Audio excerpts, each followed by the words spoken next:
What's going on? What's going on, everybody? It's Coach G. It's Trench Talk. So check it, right?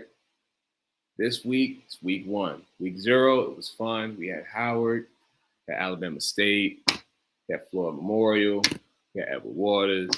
FAMU had some fun as well. But this week, week 1, is going to be amazing. When it comes to defensive line play, it's going to be phenomenal.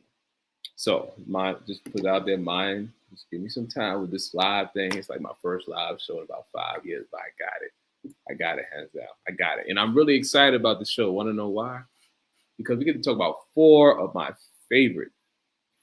some of my favorite defensive linemen in Black college football. 4 of them. So I kind of want to slowly grind into this one. So give me 1 second. Let me get my graphic in order because I'm getting my graphic thing down pat. Here we go. Let's see. Boom. All right. So check it, right? Let me take my banner off. Real quick. Take my banner. Not my banner. What's this thing called? My overlay. For my Twitch guys, my overlay. So we have Jalen Bell. We have Ronnie Thomas. We have Patrick Godbolt. And we have Jeblonski Green Jr. Now, Jeblonski Green Jr. is my number 2 overall edge rusher in Black college football. Patrick Godbolt is number 6. And not too far behind him is Ronnie Thomas. And Jalen Bell is top 5 interior D lineman. He's the most underrated interior D lineman in Black college football, if not the FCS. So I want to start with Jalen Bell. I want to start with Jalen Bell because I see something in Jalen Bell that really intrigues me. He is not a huge kid, but he is violent. He's violent. He's nasty. He's tenacious. I love watching Jalen Bell on film. He sticks out on film. And I just want to let people know, Mississippi Valley State, their defensive line coach needs to get a... Let me tell you why. They had guys like Jerry Garner. They have guys like Jeremiah Kane, Ronnie Thomas, Jalen Bell. They have a defensive line that is so violent and they play so hard. Mississippi Valley State in general just plays so hard. They play hard for their coaches, and you could just sense it on the field. I like that rough, rugged, punch you in the face. Might get punched in the face back, but I'm going to punch you back. I love that to see that from defensive linemen. I love it. So Jeremiah Kane and Jerry Garner, those are some of my favorite guys to scout. And now the next set of interior edge combination from Mississippi Valley State is Ronnie Thomas and Jalen Bell. But I'm going to start with Jalen Bell, right? So I just want y'all to sit and enjoy this real quick. I want y'all to enjoy watching Jalen Bell play football. Because I love watching Jalen Bell play football. I love watching him play football. The young man is the goods. So I'm going to share my screen, and I'm going to show you Jalen Bell playing football. Here we go. Let's share it right now. I want y'all to watch Jalen Bell play football. Just watch him. And as you're watching, I'll talk. But just watch him play. Just watch Jalen Bell play. He swim moves to the offensive lineman, gets in the backfield off the break. This is him versus Jackson State. Watch him. Not the biggest guy, but he's violent. He's tenacious. Watch him get through he looks like, we love Dumas. We love Dumas from Southern. He's very similar to Dumas. Not the tallest kid, but he has nice size on him. He's wide. And he's fast. He's aggressive. He's violent, tenacious. I love to see that. Watch him here. When he played against out of conference competition, he showed up within the division, in the conference. He showed up. Jalen Bell is the most underrated, not even just interior. He might be the most underrated defensive lineman in college football. Look at him. He's lined up in a 5 technique now. I love that versatility. Watch him. With the long arm, with the bend, he keeps going. The kid is tough.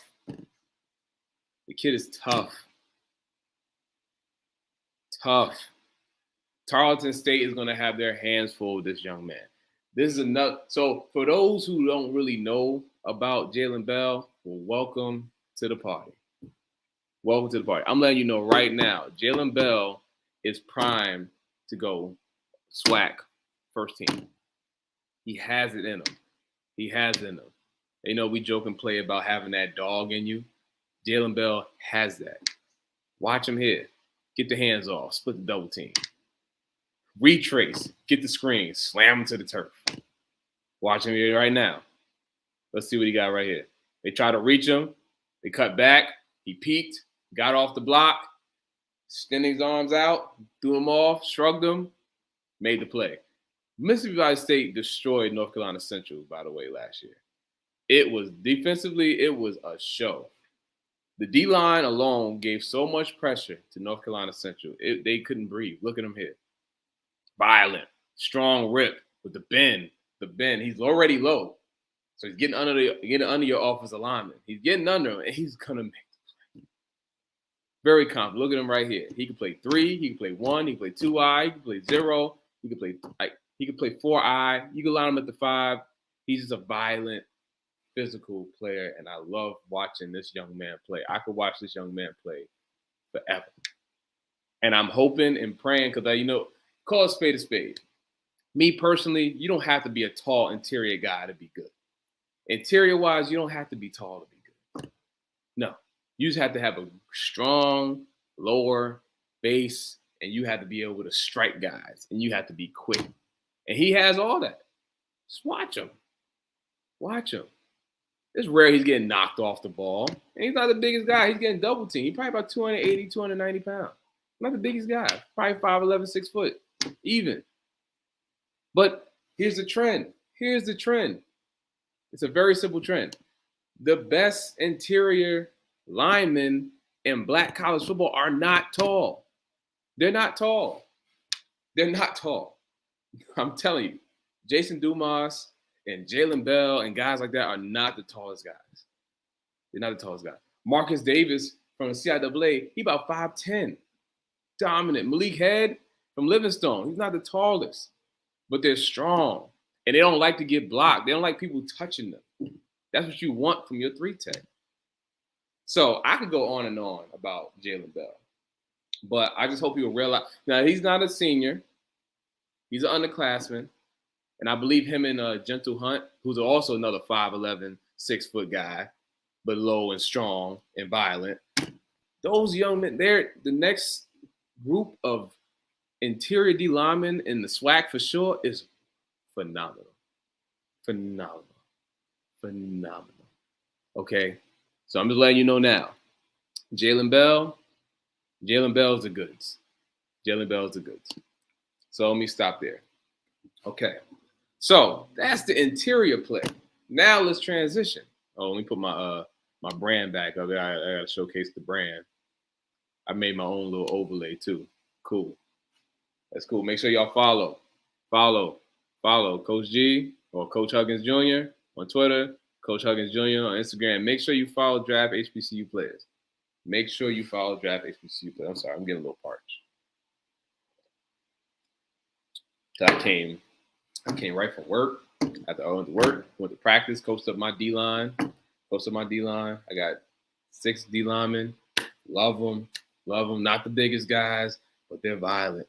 They're a representation of their coach. So it's a beautiful thing to see them. And I'm hoping my black colleges show love and recruit my boys now. Recruit them. They're good. They're getting coached by me. You watch them. They're good. Just putting that out there. I always got to pass my little agenda that New York City has good football. Y'all just got to come seek it. Get on the plane, hop on for a weekend, and come experience New York City football. We actually play in Rutgers. We play at Rutgers this year. Just putting that out there. So everybody, come show love. Come show love. So next. He is probably going to end up being a top 5 edge rusher by the end of this year in the FCS. Maybe not even just black. He could. He has the potential because he's just so, how do I put this? I feel like people are sleeping on him as well. I don't know why. Maybe it's the Mississippi Valley thing. People keep sleeping on Mississippi Valley players. Hold on one second. Sorry. People are sleeping on Mississippi Valley State players. And for some reason, I don't get it. Because Mississippi Valley State continues to produce defensive linemen. Really good ones, too. Their defensive line coach deserves all the praise in the world. I'm going to give it to you, brother. You're doing your thing. So my next guy is Ronnie Thomas, 6 foot, 250 pounds. Oh, let me put Ronnie on the bottom. Let me put a band. Did I put Jalen? Oh, my bad, Jalen. I didn't even show you. I didn't even put you at the bottom. I'm sorry. So I'm still getting used to this live stream thing, but it's cool. I'm gonna get it. I'm gonna have it down packed. So I'm gonna give you a couple seconds, Jalen. Get your shine on. Get your shine on. Get your shine on. Cool. Now, Ronnie Thomas, edge rusher from Mississippi Valley State, about 6 foot, 250 pounds. It's a big guy. 6 foot 250, but he doesn't run. He doesn't move like it. And I had to comp him to a guy that I appreciate playing defensive line, outside linebacker. Melvin Ingram. That's his comp. Melvin Ingram is his comp. Because Ronnie Thomas is very versatile. He's really good at stunting. Watch him hit. Stunt inside, throw the rip, bend. Tall offensive linemen can't do anything with him. They can't. Go back and watch the North Carolina Central game. Mississippi Valley State's defensive line put on a clinic.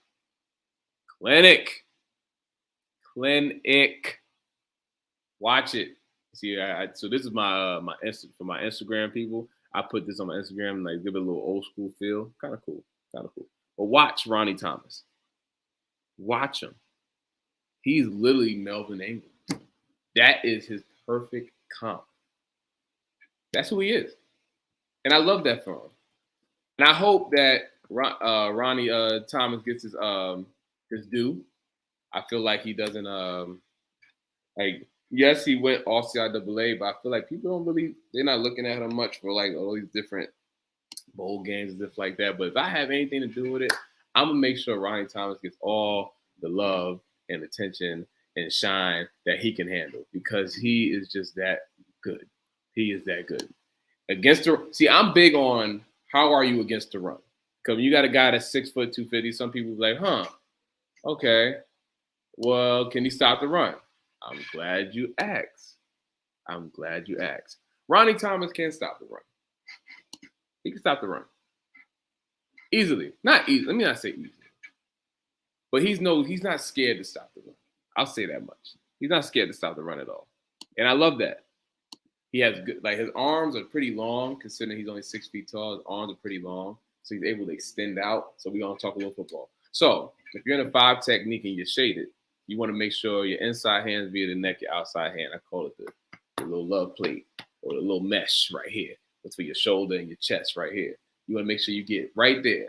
He's able to lock out with the long arms, even at his shorter frame, lock out, and he has the strength to sit there and squeeze down the gap. So the key to outside guys, definitely when you're going against like these ISO schemes and stuff like that, you have a guy like Ronnie Thomas who has the speed off the edge to be able to pass it, but then you got a guy who could also take on a base block against a guy that's probably 50, 60 pounds more than him and knock him back. Close the B gap down. Like I tell my players all the time, your job is to close the gaps down that you're not in while you're in your gap to make sure that your linebackers don't have to make a play within a gap that's 2 people wide. That is a hard play to make for most linebackers. You want to make your linebacker job easy. And I will tell you, Mississippi Valley State defensive line, they work together. Like I said, for whatever resources they might lack, or this, that, and the third, no one cares about that. But when they get on the field, they play so hard for their coach, and I love to see it. It's a beautiful thing. And it starts up front. They have some dogs. Now, sorry, Ronnie, I know you're alpha, but you a dog, brother. You a dog. In a good way. Good way. You're a dog. So, Ronnie Thomas. I could watch, like I said, let's say I could watch Jalen Bell play. I could watch Ronnie Thomas play. I could watch this play. I've watched this play maybe about 20 times. Easily. Just that one play about 20 times. Like those 2 plays epitomize Ronnie Thomas and Jalen Bell. Ronnie Thomas and Jalen Bell should be okay going against Tarleton State. Now, Tarleton State, They had a decent year. They went over 500. They're about 6-5, I believe, 2-3 in the conference. And they played they played Stephen F. Austin pretty tough. Lost by 10. They played Eastern Kentucky pretty tough. They lost by 17. They played Sam Houston. I mean, 45-27. I get it. Doesn't sound wonderful, but Sam Houston, you scored 27 points with Sam Houston. It's pretty good. Pretty good, in my personal opinion. Pretty good. So they're not a team you're gonna roll over. You're not gonna risk roll over, Tarleton. So when I say Ronnie Thomas and Jalen Bill have to step up, well, they got to step up. And guess what? I have no doubt in my mind that they will. I love watching them play, and I'm going to be all tuned in to watch Ronnie Thomas and Jalen Bell just showcase, like, for the people that are sleeping. For the people that are sleeping on these two young men, letting you know. They're welcome for your welcome party to them and their game should be this week. Sorry, let me correct that. Tomorrow. Locked in. Tomorrow. Okay? Just putting that out there. So, I want a smooth transition to another guy, like he's an edge rusher. He's an edge rusher from, well, I'll say, is probably the best ran black college football team in the country right now, and that's South Carolina State. Because with the limited amount of resources they have, what Buddy Poe's been able to do for the amount of time he's been there and produce all the plays he's been able to produce, the winning he's been able to win, like, I love that. I love to see it, and I'm always going to root for South Carolina State. My family's from Orangeburg. Now, let me just put this out here. My dad went to Morgan, so I'm always going to show love to Morgan. My mom went to Central, so I'm going to show Central a little love too. I went to Union. You know what I'm saying? So I'm always going to show my love to Union. And growing up, my dad used to always tell me about Doug Williams. So I'm going to, root for Grambling a little bit. That's my swag team. Grambling's my swag team. I'm just putting that out there. That's my swag team. But I'm just trying to be a little unbiased. I'm not biased. I'm just saying that's my swag team. But I'm always going to show love to South Carolina State. I just love how they operate. I wanted to play for South Carolina State. If I didn't go to Morgan, I wanted to go to Morgan for sure. If I didn't get in Morgan, I was trying my hardest to get to South Carolina State. But South Carolina State don't recruit outside of South Carolina. They definitely not gonna recruit in New York unless you're like a JUCO kid, which is cool. So all love. I still got love for South Carolina State. I still got love for them. I talk to Jeblonski Green every now and again. I talk to him, and I talk to other people from South Carolina State. My cousin Chris, he plays football, South Carolina State. So it's all love. Now my cousin Mitch, he didn't want to stay in South Carolina, so he ended up going to Howard. But he's from Orangeburg too, so he could have went to State, but he didn't want to go to State. He wanted to go to Howard, which is cool.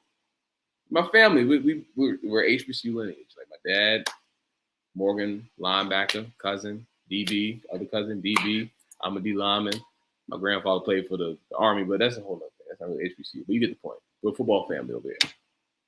So I want to shout out, let me just shout out Patrick Godbolt. Patrick Godbolt, right? So when I watch Patrick Godbolt, so here's the thing, right, with South Carolina State. They're going to play a top-notch schedule every year. What that means is your players are going to go against some of the best players in the country, some of the people that are going to get looked at by NFL scouts. So guess what? You need to dominate when you play against some teams. Got to dominate. South Carolina State, they always play in University of South Carolina. They always play in Clemson. Want to know why? Just ask the guys in the NFL that played for South Carolina State and tell them what their game was. That game, those FBS games mean a lot. So I know there's a lot of hoopla about not being ready to play FBS teams and this, that, and third. Yeah. Just play the game. We're all football players here. We all bleed the same. We run, we lift. If you take it serious, just play the game. And South Carolina State just plays. They just play. And I watched Patrick Godbolt, the film I wanted to watch of him when he went against Clemson. Now, I will say about Patrick Godbolt. I'm sure he's way stronger now. I'm sure he's bigger now.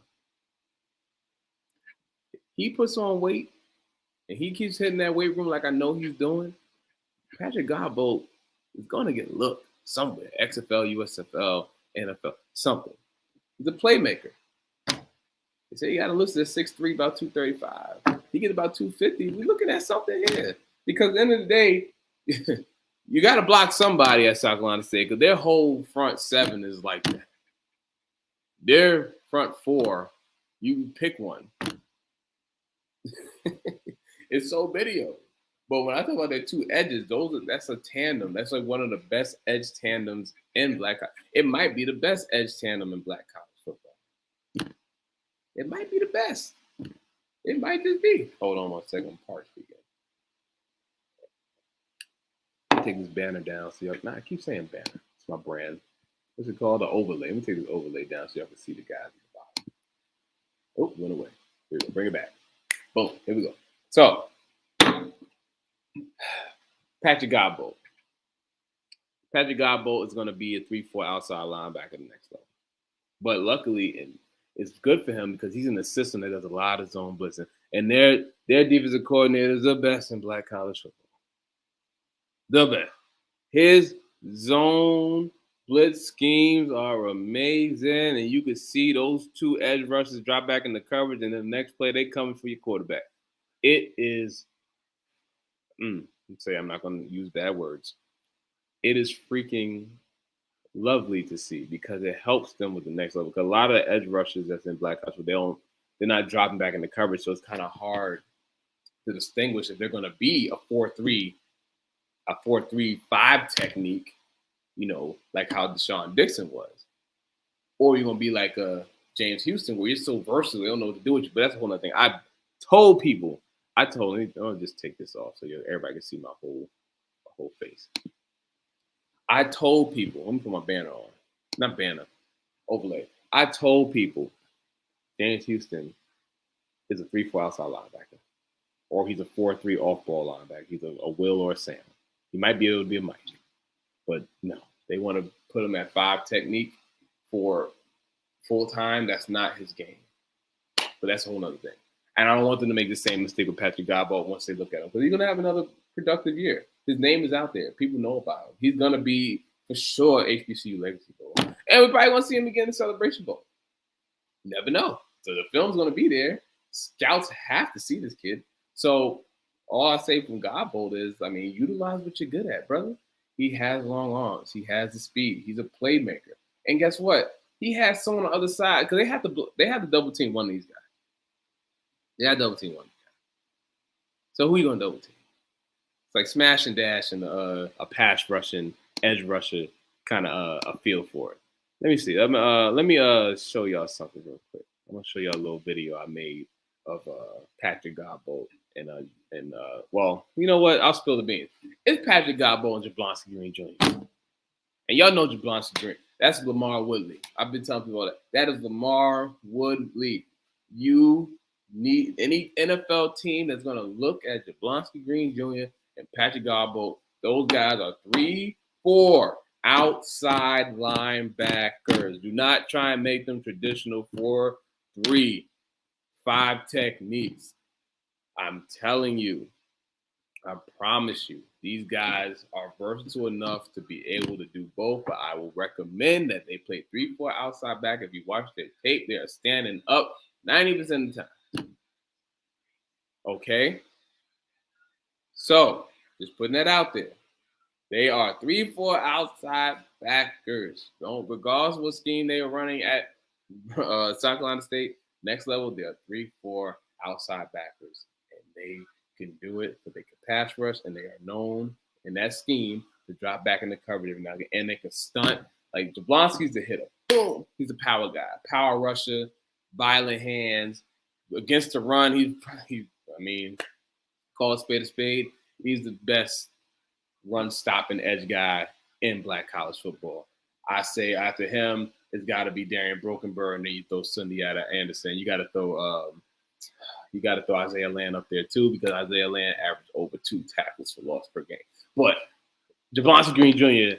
led the FCS in tackles for loss per game, but I think he had 2.2. The only one that had higher than him was the outside linebacker from Alabama, and he should have won the Heisman last year, but we're not talking about that right now. Everybody knows that. He's probably going to go number 1 overall this year after the season, though.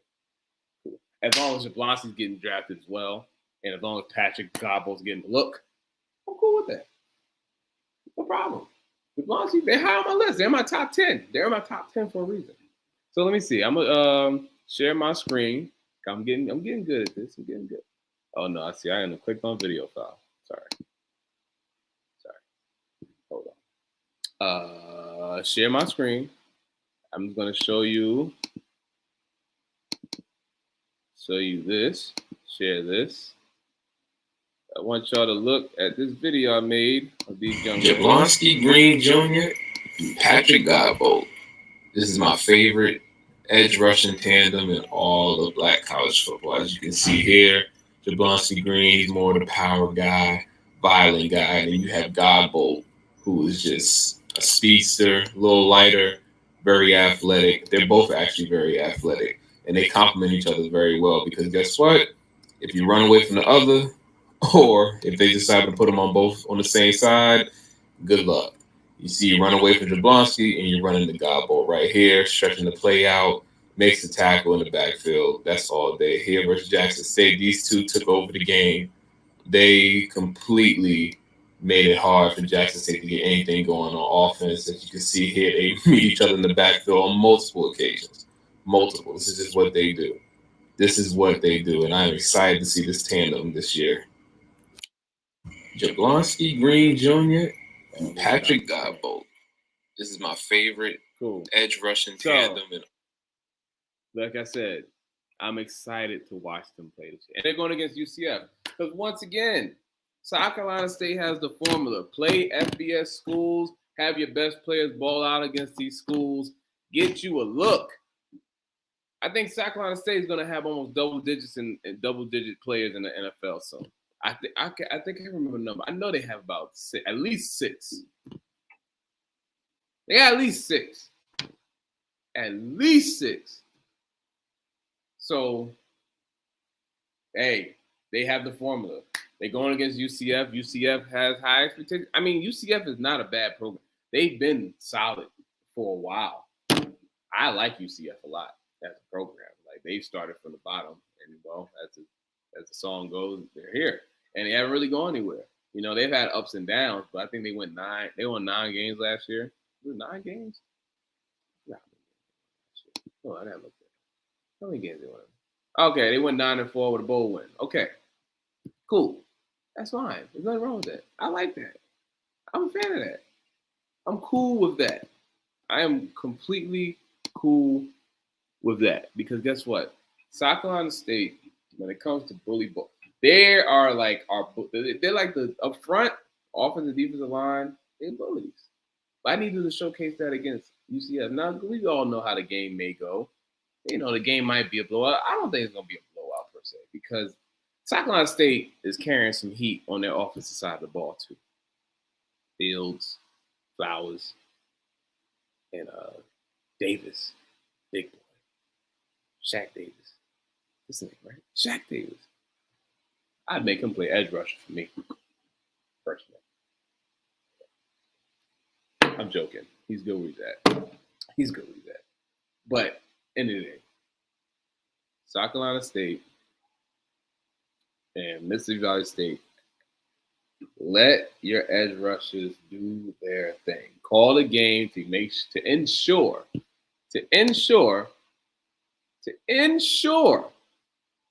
that they have the game that they're supposed to have, definitely when they're going against an out-of-conference schedule.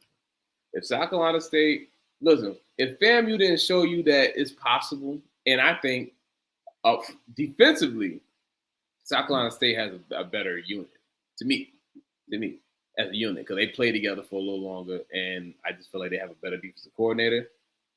Together, if they could just they can make that game interesting with UCF. Mississippi Valley State plays so hard, I think they could beat anybody because they just play hard. It's like that little cousin that always want to fight. And no matter how hard you hit him, he just keep coming. He's like, leave me alone. They keep coming back. Jalen Bell does not like to be blocked. Neither is Ronnie Thomas. They don't like being blocked. They take offense to being blocked. They're already like 6 feet tall. They probably like, all right, you looking down on me, so I'm about to just put you in the dirt. I just could talk about them all day, but I did tell myself when I started doing the show, I said, I'm not going to make these too long. I'm not going to make them too long. Hold on one second, sorry.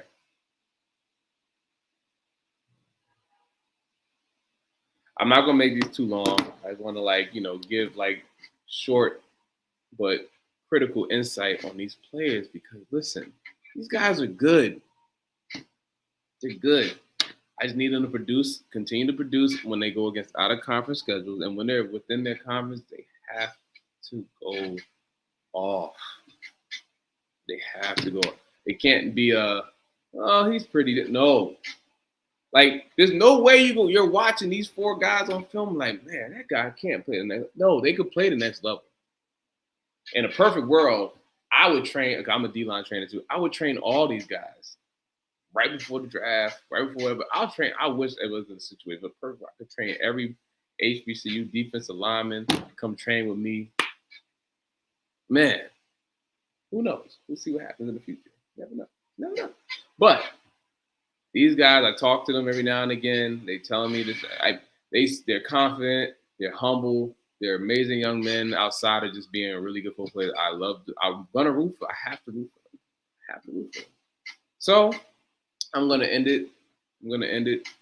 And I just want to say thank you for listening. For those that came in, chimed in. I'm on Facebook. I'm on Twitter, and I'm on what's that thing called? YouTube. I'm on YouTube. And draft HBCU players. I'm always gonna give a shout out to my boy Malik, my boy Tim, my boy G, who just came on. My boy G, he's a photographer based out of Virginia. He's the man. He has the best photography out. My boy Nooks, he's our DB guy. Me and him have our little arguments because I think defensive linemen just make DBs look good and DBs make defensive linemen look bad. But that's just me. All those are my DBs because shout out to Marquise Bell, Jacoby Durant, and Josh Williams for the rookies making their 53-man roster. Oh, and shout out to Deshaun Dixon. He made it. My first guy scouted with draft HBCU players. So it's been a beautiful ride, and it's only going to get better. As long as I can continue to showcase these guys, and these guys go to these these postseason bowls and do what they're supposed to do, I'm happy. I'm happy. I'm good. Well, I can see them shine, and I can also get the players that I personally coach the black colleges and shine. It's all love. So I'm gonna peace out on that note. All love once more time. I will see y'all after this game. Actually, we're probably on Friday. We'll probably be a little longer show because I'm going to talk about the days that Jalen Bell, Ronnie Thomas, Jeblonski, and Patrick had on the field, along with their teammates, the defensive lines, how they did in their games against on Thursday against Tarleton State and UCF.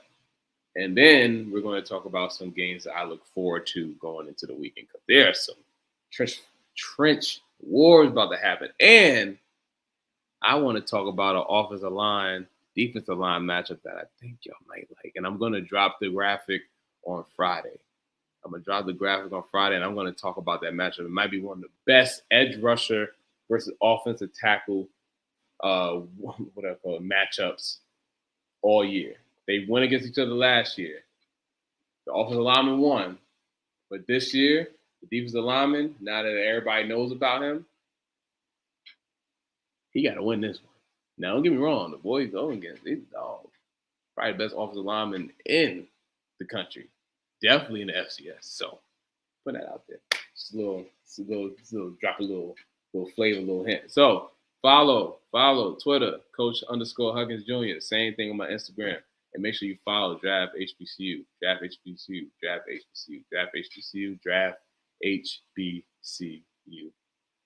Peace.